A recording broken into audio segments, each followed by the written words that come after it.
एक बात स्मरण में रखना, जो सेवा जो काम बेटी करती है, बेटों से उम्मीद मत रखना। ध्यान रखिए। देखा नहीं बेटों के हाल अखबारों में पढ़ रहे हो? रेमंड्स ग्रुप के मालिक, विचार करिए आप, 12,000 करोड़ संपदा का मालिक विजय पथ, जिसने करोड़ों की दौलत जोड़ी। एक समय उस आदमी का, रेमंड्स ग्रुप का नाम अंबानी ग्रुप से भी बड़ा था। ध्यान रखिए, इतना पैसा उस आदमी के पास, उसने क्या नहीं किया अपने बेटे के लिए? करोड़ों की संपदा जोड़ी, सारे शेयर लड़के के नाम कर दिए। अखबार में आप 3 दिन से पढ़ रहे हैं, आपकी आत्मा नहीं हिलती कि जिसके पास बड़ी से बड़ी कार और गाड़ियां रहती थी, आज इस लड़के ने गाड़ी भी छीन ली, ड्राइवर भी छीन लिया, और जो दुनिया का सबसे करोड़पति आदमी आज मुंबई की सड़कों में ऐसा घूम रहा है, कंगालों की भांति, भिखारियों की भांति। किसी और ने नहीं लूटा उसका, अपने ही बेटे ने उसका घर। ऐसी घटना घट गई इस देश में, दर दर को भटक रहा है, किराए के फ्लैट के लिए मोहताज है। ये बेटे का सुख है। विचार करिए आप, जिस बेटे के लिए सब कुछ किया, आज उसने उसे घर से निकाल के बाहर कर दिया, अपनी संपदा से बेदखल कर दिया। आज बाप अदालत में केस दायर कर रहा है अपनी औलाद। किन बेटों के लिए बेटियों को मारती हो? ध्यान रखिए मान्यवर, आज तक ऐसी लड़की का कोई उदाहरण नहीं होगा। लड़कों के उदाहरण की तो लाइन लगी हुई है मेरे भाई। सोचना, इतना करोड़पति आदमी देखते देखते इतना कंगाल कि आज उसके पास कुछ नहीं है। किसी ने क्या कर लिया उसका? कुछ नहीं। मुंबई की सड़कों पे पैदल घूम रहा है वो आदमी जिसके लिए कभी कालीन बिछाए जाते थे, जिसके लिए नौकर चाकर हाथ जोड़ करके खड़े रहते थे, आज खुद के ही बेटे ने देखते ही देख इतना पतन आदमी की कितने लाड। आज उस बाप ने अपनी औलाद को पैसा तो दिया, लेकिन संस्कार नहीं दे पाया। कंस जैसी औलाद पैदा हो गई। ध्यान रखिए, रावण जैसी औलाद पैदा हो गई। किस बेटे के लिए आप सब कुछ करते हैं? बेटियों को दोयम दर्जा दिया करते हैं। मान्यवर, विचार करना है आपको। एक घटना और अभी मुंबई में घटी है। 1.5 साल बाद अमेरिका से बेटा लौटा। मुंबई में 1.5 साल बाद उस मां ने पढ़ा लिखा के योग्य बना के उसको अमेरिका भेजा। 1.5 साल बाद पिता की भी मौत हो चुकी थी 4 साल पहले। मां ने फोन किया, बेटा अब अकेले ये घर मुझे खाने को दौड़ता है, अब मैं अकेली नहीं रह सकती इस बंबई में, या तो तू वापिस आ जा या मुझे अपने साथ अमेरिका ले चल। बेटे ने सुना फोन, यहां वहां की बातें करी, फोन रख दिया। अंतिम फोन था उस मां का, ध्यान रखिए, अंतिम फोन। कोई दोबारा फोन नहीं। तो उस बेटे को मन में इतना नहीं आया कि आज मां से बात हुई, 1.5 साल हो गए, न मां का दोबारा कभी फोन आया, न मैंने फोन किया। 1.5 साल बाद क्या होता है? उसके फ्लैट का दरवाजा बंद है, अंदर वो मां नहीं है। 1.5 साल में उसका कंकाल पड़ा हुआ है, अकेली मर गई, दम घुट गया उसका। बाहरी मानवता इस देश की कैसी संवेदनाएं। मुंबई जैसी नगरी में फ्लैट में रहने वाली वो महिला, 1.5 साल में पड़ोसियों को भी अकल नहीं आई कि वो महिला गई कहां अचानक। वाह रे मुंबई, ऐसे शहरों से तो अपने गांव बहुत अच्छे होते हैं मेरे भाई। ऐसी दौलत से तो अपने गांव की गरीबी बहुत अच्छी होती है, अपने झोपड़े बहुत अच्छे होते हैं कि कहीं किसी बीमार पड़ जाए तो पूरा मोहल्ला इकट्ठा हो जाया करता है। किसी ने उसकी जानने की कोशिश नहीं की। क्या सोसाइटी के लोगों को यह पता नहीं था कि जिस फ्लैट में वो रहती थी दिन में 2-4 बार तो दिखती होगी ना, 1.5 साल में अचानक अदृश्य कैसे हो गई? क्या उस मुंबई में उसके कोई परिचित नहीं थे? कोई रिश्तेदार नहीं थे? क्या लड़के को इतनी अकल नहीं आई कि 1.5 साल से मां का फोन नहीं आया? तो अपने दोस्त को फोन करके तो पूछूं कि देख मां कैसी है। क्या मुंबई में रिश्तेदारों को सूचना नहीं दे सकता था? अरे रिश्तेदारों ने भी फोन नहीं किया। मेरे भाई, लड़के ने फोन नहीं किया, लेकिन उसे इतना तो सोचना था कि फोन भी नहीं आया। अकेलापन उस मां को खा गया। जब लौट करके आया, दरवाजे खटखटाए फ्लैट के, अंदर से चटकनी बंद है। पड़ोसियों ने खबर नहीं। बाहर इंसान, क्या जिंदगी है, कैसा जीवन जी रहा है आदमी इस स्वतंत्र भारत में। अरे एक समय वह था कि मोहल्ले में गाय भी मर जाती थी तो हमारे घरों में चूल्हे नहीं जला करते थे कि आज गाय की मौत हो गई है। एक मानवता, वह मर गई वहां पर, दरवाजा तोड़ा, अंदर गया, क्या देखता है? पलंग के नीचे पूरा ढांचा पड़ा है, मांस गल गया, शरीर गल गया, एक मांस का ढांचा पड़ा है। मान्यवर, क्यों हुई उसकी ऐसी मौत? क्या उसने सुसाइड कर लिया? क्या वो अकेलापन उसे खा गया? अंदर से चटक। मुझे तो हैरान हूं वो खबर पढ़ने के बाद पेपर में कि फ्लैट वालों को भी फुर्सत नहीं कि क्या हो रहा है बाजू में। ऐसा बेटा, ऐसी औलाद, ये घटनाएं इस देश के चिंतन को झकझोर रही हैं। ध्यान रखिए, अंतस से हिला देती हैं ये घटनाएं। एक घटना और पड़ी अखबार में, बक्सर जिले में एक कलेक्टर ने आत्महत्या कर ली। कलेक्टर पढ़ा लिखा, अरे मूर्ख लोग करें, अज्ञानी लोग करें तो बात समझ में आती है। एक पढ़ा लिखा कलेक्टर रेल की पटरी के नीचे जिंदगी को खत्म कर लेता है। आखिर क्या हो गया इन सबके जीवन को?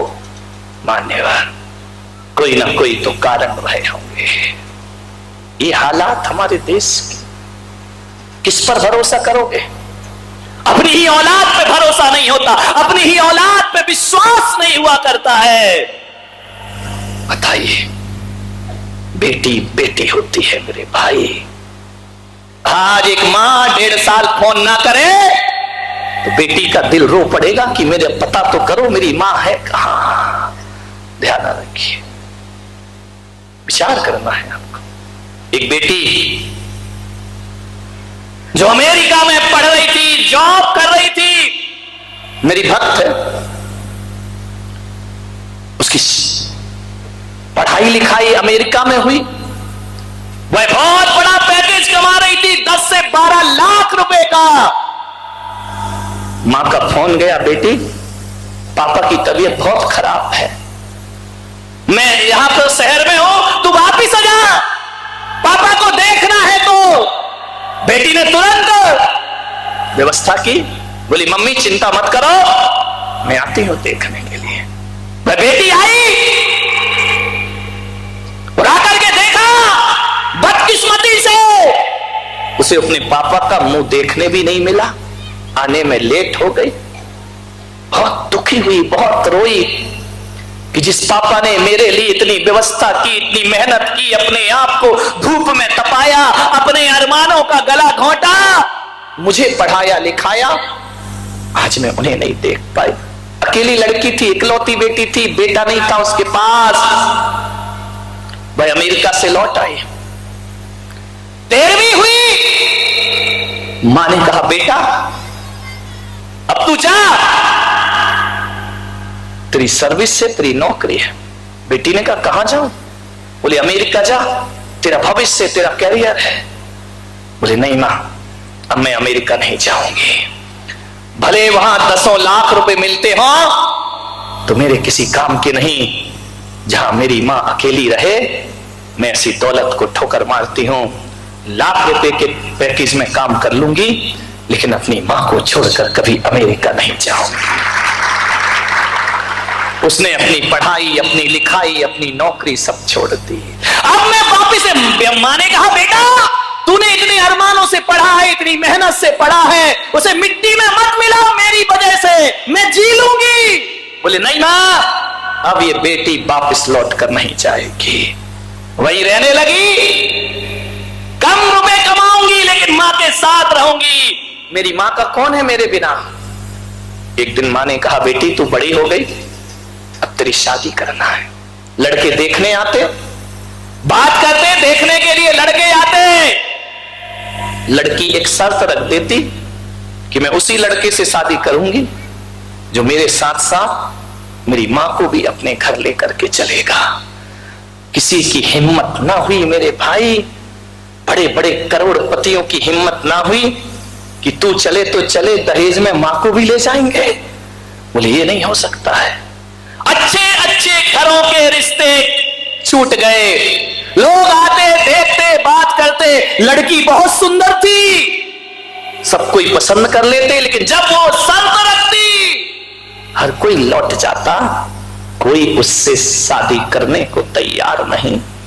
एक दिन वो मां मेरे पास रोते रोते आई, महाराज इसको कुछ समझाओ, ये बड़ी हो गई है, मेरे कारण अपना भविष्य बिगाड़ रही है, महाराज इस बच्ची को आशीर्वाद दो। मैंने कहा बेटा क्या हुआ? बोले कुछ नहीं महाराज मैं खुश हूं। मैंने कहा तू खुश है और मां दुखी है? बोले मां चाहती है कि मेरे जीते जी इसका घर बस जाए, इसके हाथ पीले हो जाएं। बेटी कहती है मां सोच रही है वो अपनी जगह अच्छी बात है, लेकिन महाराज मैं अपनी मां को नहीं, मैं इसके हवाले छोड़ो, इससे कोई नहीं है, इसका पिता है नहीं है, और मैं इकलौती बेटी मैं छोड़। मैंने कहा बेटी शादी तो करना पड़ेगी ना, तू शादी नहीं करेगी तो मां की आत्मा दुखेगी। बोले मैं करूंगी शादी, लेकिन ऐसे लड़के से करूंगी जो मेरी मां को अपने साथ रखे। मां ने कहा महाराज इसको सद्बुद्धि दो, ये बावली है, ये पागल है, मेरे चक्कर में अपनी जिंदगी बर्बाद कर रही है। उस बेटी ने कहा मां शादी होगी तो उसी लड़के से होगी, वरना जिंदगी भर कुंवारी रह लूंगी, लेकिन अपनी मां को दर दर की ठोकरें नहीं खाने दूंगी। ध्यान रखिए, क्या इतनी ताकत आपके बेटों में है? बेटा तो बहू लाता और कहता आई एम सेपरेट, तुम अलग और हम अलग। ध्यान रखिए, तुम्हारा बेटा तुम्हारे दुख दर्द के लिए विदेश छोड़ के आ सकता है, इतना बड़ा पैकेज छोड़ के।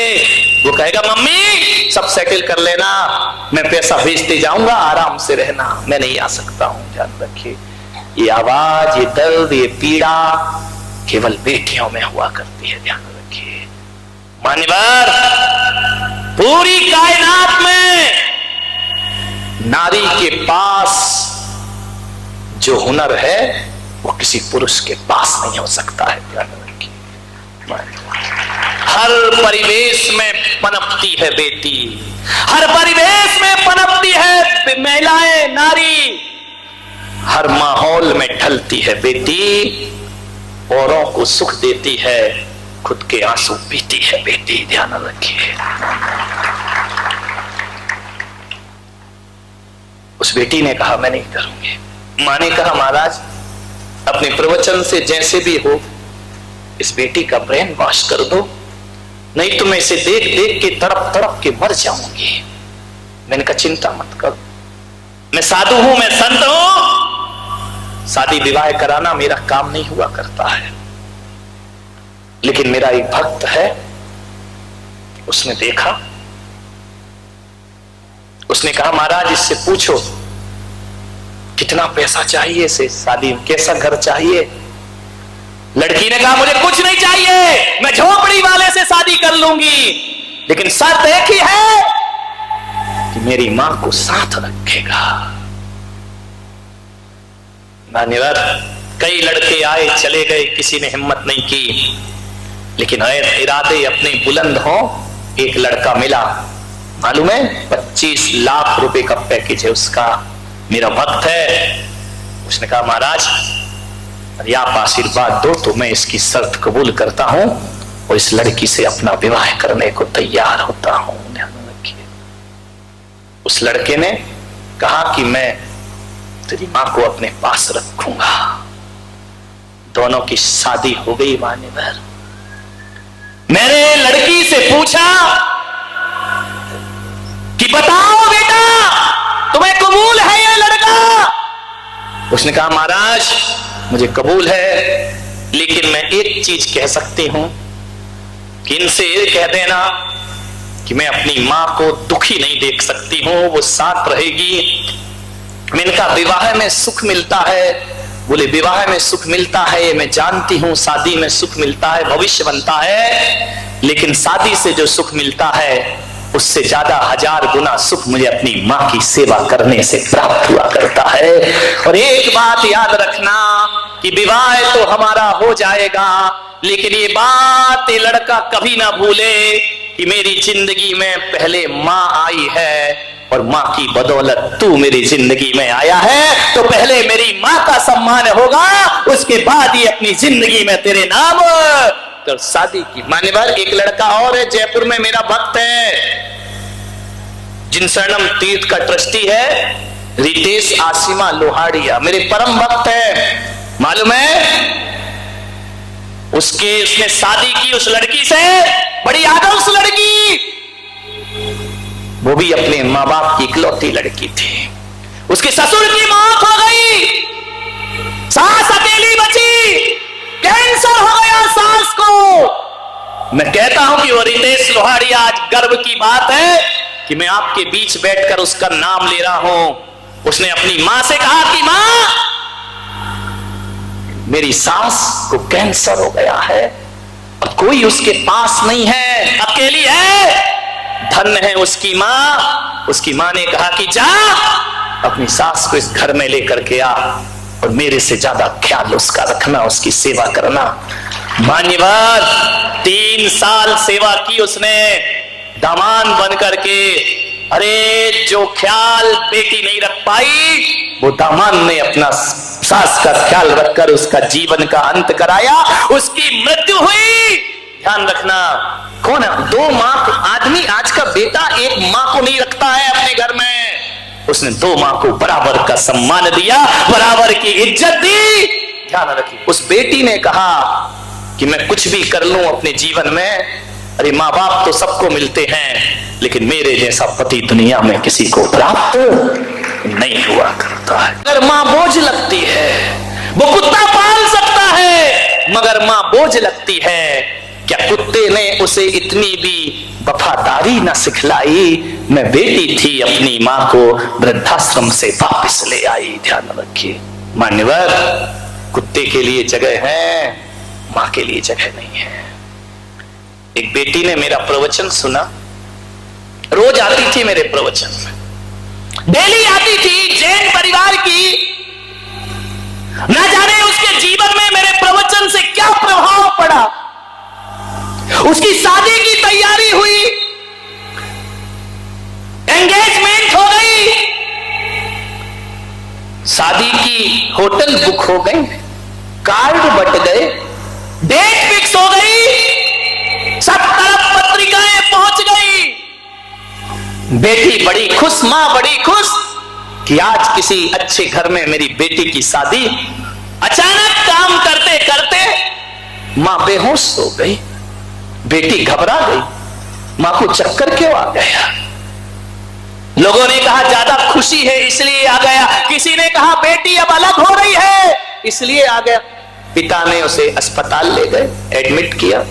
देखो क्या बात है, डॉक्टर ने जांच की, किसे अचानक चक्कर क्यों आया? मालूम है, जिसकी बेटी 28 साल की हो गई हो, उस बेटी की शादी हो रही है और इधर मां को चक्कर आ गया। 45 साल 46 साल की वह मां, मालूम है आपको, डॉक्टर ने जैसे ही जांच की, पैरों तले जमीन खिसक गई उसके। डॉक्टर ने कहा कि शुभकामनाएं, तुम फिर से मां बनने वाली हो। उस मां ने सोचा, इस उम्र में मां बन रही हूं, इस अधेड़ उम्र में, यहां बेटी की शादी है और मुझे फिर से मां बनना है। बड़ी चिंतित हो गई, माथे पर पसीना आ गया उसके।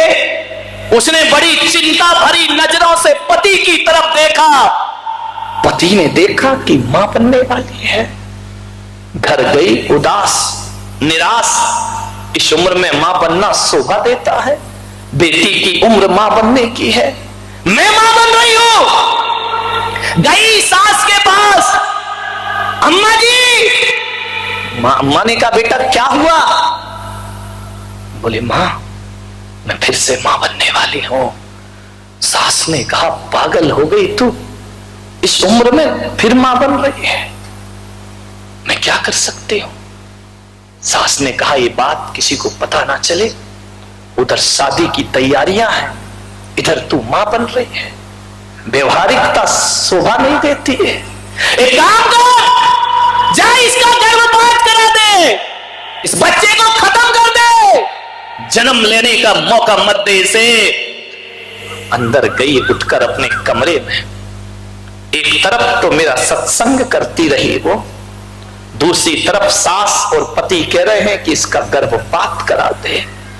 एक धर्म संकट में आकर के खड़ी हो गई, मैं गर्भपात कराऊं, और कभी बेटी को देखती कि इसकी शादी हो रही है, ये क्या सोचेगी मुझे देख करके। उसने, बेटी ने देखा मां बहुत उदास रहती है, उसने एक दिन पूछा, मम्मी उदास क्यों हो? कुछ नहीं बेटा, तेरी शादी है ना। बोले, नहीं मम्मी, तुम्हारी उदासी में मेरी शादी की झलक नहीं दिखती है, कोई बात है जो तुम्हें भीतर भीतर खाए जा रही है, मैं तुमसे पूछती हूं कि तुम्हें बताना पड़ेगा। मां ने कहा, बेटा कोई बात नहीं है, तू फ्री रहे। बेटी ने मां का हाथ अपने सिर पर रखा, कसम खा के बताओ कि कोई बात नहीं है। मां बेटी की झूठी कसम कैसे खा जाए, अकेले कमरे में ले गई और बोली, बेटा मैं फिर से मां बनने वाली हूं, फिर से मां। तो इसमें परेशान क्यों है?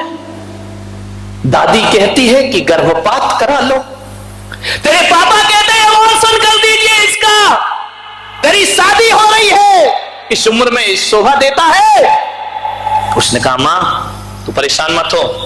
उसने मोबाइल उठाया, लड़के को फोन लगाया, मां ने कहा, तू कर क्या रही है? बोले, शांत रहो, मैं जो कुछ कर रही हूं मुझे करने दीजिए, मुझे आज मत रोको मां, चाहे कुछ भी हो जाए। उसे लड़के को फोन लगाया कि सुनो, ये शादी कैंसिल, अब शादी नहीं होगी मेरी तेरी, शादी विवाह कैंसिल। लड़के ने कहा, तुझे हुआ क्या है, ऐसी कौन सी क्या बात बोले, कुछ भी हो, अब ये विवाह नहीं होगा।